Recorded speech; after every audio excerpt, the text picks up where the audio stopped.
friends. I pray that you've been enjoying our sermon series so far as this Lenten season. We've been going through a series called The Way, where during the season we fix our eyes on Jesus and follow him on the way to the cross. Just a couple of reminders though on that. Make sure to grab one of the books for this Lenten series called The Way. Also, to go even deeper, not only grab the booklet, but join us on Wednesday nights for Lenten services and follow the dailies as we dig deeper into these practices of these different ways of Jesus. And a little bit later, we'll be talking to our East Mesa campus director, Maddie, on hospitality and the way of hospitality. But here are some weekly connections and announcements for you. Join us for a weekend of fun and fellowship at Spring Family Campout on March 8th through the 11th. Bring your dog, bike, camper, tent, a hammock. This is a beautiful time to get away from the city and enjoy God's creation with other families. The registration fee is $50 per family. Please sign up early and register all of your family members so that we can have an accurate count. And you can see the link in the description. If you are interested in our Cancer Companion Group, join us on March 6th at 6:30 p.m. at the Gilbert campus. Cancer Companion provides Christ-centered cancer support for people with cancer and their caregiver. We support individuals through a support group, setting and seeing how Christ is with each of us in the journey. And so if you want more information or ways to connect to that group, click the link below for more information. Finally, do you love spending time with kiddos? We are seeking a warm and caring individual to join our nursery team at Christ Greenfield, the Gilbert campus. You'll play a vital role in providing a safe and nurturing environment for our little ones during Sunday morning worship and also select evening classes and date nights. If you are someone or you know someone who's interested, please click the link below. And we'll be right back after your Focus Next Step. Hi, Christ Greenfield. My name is Maddie, and I am the campus director at our East Mesa campus. We are so thankful for all of you and the ways that we get to partner with you here at Christ Greenfield. One of the ways, if you haven't taken your first next step, is to join us at Starting Point, Meet the Pastor. This is an opportunity where we get to dive into a little bit of who Christ Greenfield is. What is the place that we are currently at worshiping? And how can you get plugged into the amazing community we have here? Our next Starting Point, Meet the Pastor, is March 3rd, right after church at both campuses. You can meet the pastor, meet the leadership, and dive into what your next step might look like. We can't wait to see you there. Hello, welcome to CG Live as we have a conversation about hospitality. I got a special guest with me, Maddie. Why are you with me here to talk about hospitality? Well, number one, I feel like we all get to do hospitality, but at the East Mesa campus, one of my jobs is being the campus director, and so that involves hospitality and helping to provide support for that team. Yeah. So like campus, one of your roles is like whoever steps on your campus, especially on Sundays, to feel welcome. Right. Like they belong here. Totally. Also, I forgot to notice our cool sweaters. You can't think hospitality without Mr. Rogers. Exactly. Wanting to be somebody's neighbor. Now, hospitality pops up a lot in Scripture. In fact, Paul says to practice hospitality. And we're couching this in kind of the way of Jesus. And so when you think about the way of hospitality, like, I guess, what comes to mind when you think about hospitality?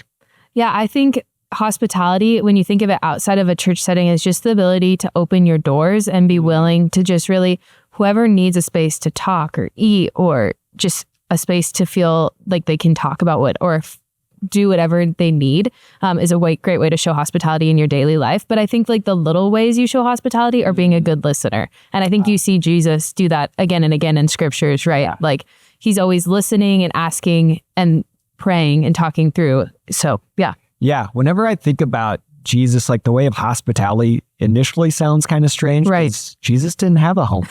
You know, when you think of hospitality, they go like, well, it's going to be in a house, which it can be. It's great. I know some incredible people who open up their homes to like anybody and everybody, and it's so amazing. But you don't need a home to show hospitality, and Jesus does it. I think he highlighted something really huge, like his ability to be present with people. Right. Yeah. And listening is a powerful way of hospitality. Also, I heard it kind of defined this way: hospitality without a home as this, like just being somebody other people want to be around. That's a great way to put it. Yeah. Yeah. Yeah. Just the ability to who you are and how you're able to connect with them. Yeah. Is a great way to show hospitality. Yeah. Yeah. And then when like you think of that definition with Jesus, like look at the people who just always wanted to be around him. And so many people were around him, even from like people who didn't want to be or were not allowed in society. You know, like Jesus always welcomed in everybody, and everyone always wanted to be around him. Yeah, that was what always like struck me is like sometimes Jesus would say things you're like, ugh. Like he's at like this party with tax collectors and sinners, and the Pharisees like call him out. They're like, why are you hanging out with these guys? And he goes, the sick need a doctor, and they're there. They can hear him. Right. He's just like, but there's something about the way of Jesus where like he can speak difficult truths, and people still wanted to be around him. It reminded me of I used to work with this pastor. His name is Pastor Paul. He's up in Michigan, and he had this way about him where he could deliver terrible news to you. Right. It'd be like, hey, Maddie, your dog just died. Oh. But you'd be like, oh, thanks, Pastor Paul. Like there's just his demeanor. There's this demeanor, this way about him that just always like drew you in. Yeah. That drew you in. Maddie, for you, is there like anybody in your life you feel like exemplifies hospitality? I think there's lots of people in my life, especially those that work with us, like you guys, the Brados, the Prestons. There's families that really exemplify hospitality, I think, and what it looks like, especially in a world that's busy. How do we exemplify hospitality in the busyness, like the small things, like the drop-bys or the listens? You know, I think that's really those are the people that come to mind when I think about people who exemplify hospitality. It's not the big things in small doses; it's the little things in the daily moments. Yeah. So. There's this one family that came to it. In fact, I invited the mom to be on the show, but she didn't want to do it. And she like loves to be just behind the scenes. So I think it was too upfront for her. But when Joy was on internship here, they kind of like took her under their wing. And Joy could pop over whenever. Yeah. Like the little things where Joy could just come over, hang out, dinner unannounced. And then when we moved here, they actually like took us in until we found a place. The other thing I think when it comes to like hospitality in relation to like busyness, because I think that is a big roadblock for a lot of people. Like I'm too busy to host, especially since my house is a disaster. Right. I mean, Maddie, you've come over quite a bit. I got 3 kids. It's not pretty picture. I mean, all the time. Is life pretty picture all the time? It's a pretty picture. Yeah. Like you get what you see with us. And I remember reading this article. Actually, my sister Kim sent it to me. She's very good at practicing hospitality, but it was called messy hospitality. And it's this idea where like your house doesn't need to be perfect. In fact, often people feel more comfortable if they know like, oh, I can sit on the couch. Right. Or like, right. Oh, don't have to be. Right. I can drink water in the living room. Yeah.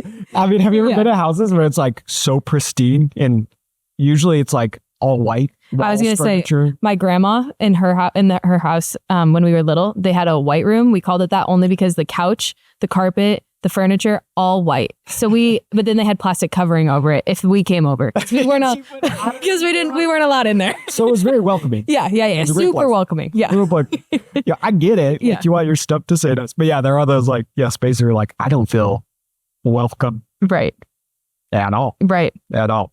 And so like, if that's you, like if you like to host, but you're like, wow, it's busy. My house isn't like perfect. That's actually good. Because like people come a lot of times, we'll go over to a friend's house who we're really close with and, you know each other so well, like you don't have to pretend. And honestly, when you walk in, you're like, oh, they're just like us. Oh, we're all the same. We're all the yeah, same. yeah, yeah. Let's have our life together. Exactly. So for listeners today, like we highlighted some things like messy hospitality. Are there any other ways you can think of where we can practice the way of hospitality, like in our day-to-day life? I think one of the things that we were at a conference probably about a year ago at this point, and this was like especially in the church context, but I think it's so impactful in our day-to-day relationships too. And it's called like the ESPN of hospitality. So number 1, E stands for encourage, S stands for scripture, prayer, and then next steps, which doesn't necessarily apply in like your daily relationships, but how can you encourage people? How can you bring scripture into your conversations? And then most of all, like how can you pray with people as for what they're sharing, the highs and the lows? And I think that's just like a good handle when you're just practicing it in the daily conversations. Yeah. Because those three, the ESP. Yeah. Yeah. And the end is a tough one. Yeah. But like you would want to be around somebody like that. Right. Who's encouraging, who's willing to like share scripture, who's willing to like pray. Yeah. Pray for you. Yeah. Yeah. That's like super helpful. And then how about like at church? Because church, we're like a church family. And so like church is like our home. And we do get lots of guests that come. So from a campus director, from your position, how can we as like the worshipers make church like hospitable, I guess? I think you always want to put yourself in the shoes of being a guest. You know, like if you walked on Christ Greenfield's campus for the first time, what would you want to be greeted? You know, how would you want to be greeted? And I think we come to church and I oftentimes I'm going to sit in my seat, right? This is my pew. This is my seat. But how many times do we get to like invite people to sit with us, you know, or just say hi to our neighbor as you're walking in? And I think just those little pieces are all super good to create a warm, inviting environment for people. Right.